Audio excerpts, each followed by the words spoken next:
And now, First Warn 5 weather with meteorologist Andrew Chung.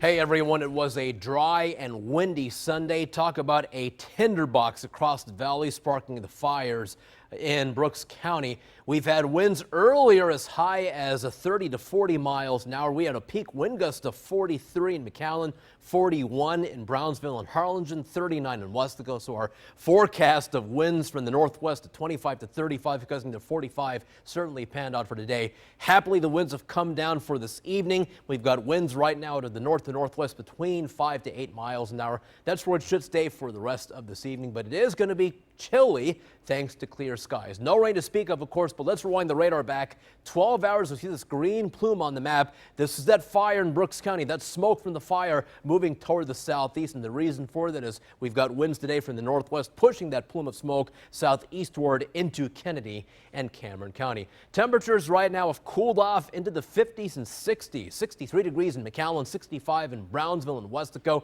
Now at 5:30 this afternoon, we had humidity in the single digits, 9% about 5:30 p.m. We're now at 26%, but still very dry out there with winds coming out of the north-northwest at 5 miles an hour. So tomorrow morning, yes, the kids will want that coat or jacket. It is going to be chilly to start off the Monday before school with temperatures in the upper 40s at 8 a.m. At least it's going to be sunny, and then they won't need the coats for the afternoon because we're up to 74 at noon and 74 degrees at 5 p.m. with high temperatures right around 78 degrees. Beautiful day for tomorrow, especially for the afternoon. So we've seen winds from the north to northwest here in the valley. Quiet weather, just dry and windy, and of course the fire danger, but nothing like what our friends have been seeing out east. A very nasty situation, a tragic situation for our friends, especially in Georgia with all the severe weather. Here's a storm system spinning over Alabama and Tennessee, moving off to the east. Out west, we have another front, a cold front draped over California and Nevada. That's our next front in Texas. It'll arrive here in the valley by early Wednesday morning, cooling us off just a bit for the second half of the week.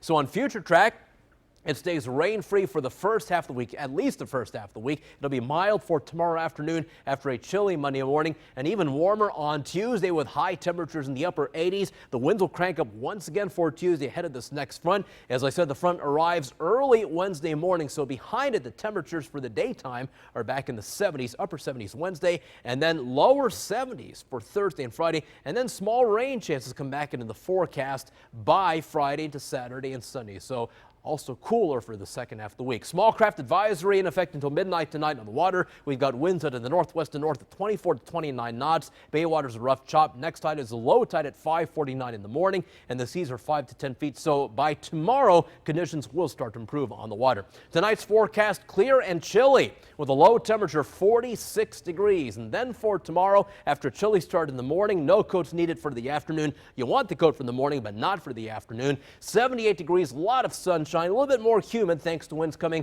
from the southeast at 5 to 10 miles an hour. Here's that 7-day forecast. 87 for Tuesday, but 77 on Wednesday. The front comes in early Wednesday morning, and then even cooler on Thursday with highs in the lower 70s. We'll have some chilly mornings, folks, for the second half of the week. 50 Thursday morning, 49 Friday morning, 52 Saturday morning. Small rain chances come back into the forecast for Friday, Saturday, and next Sunday. Steve and Brandon.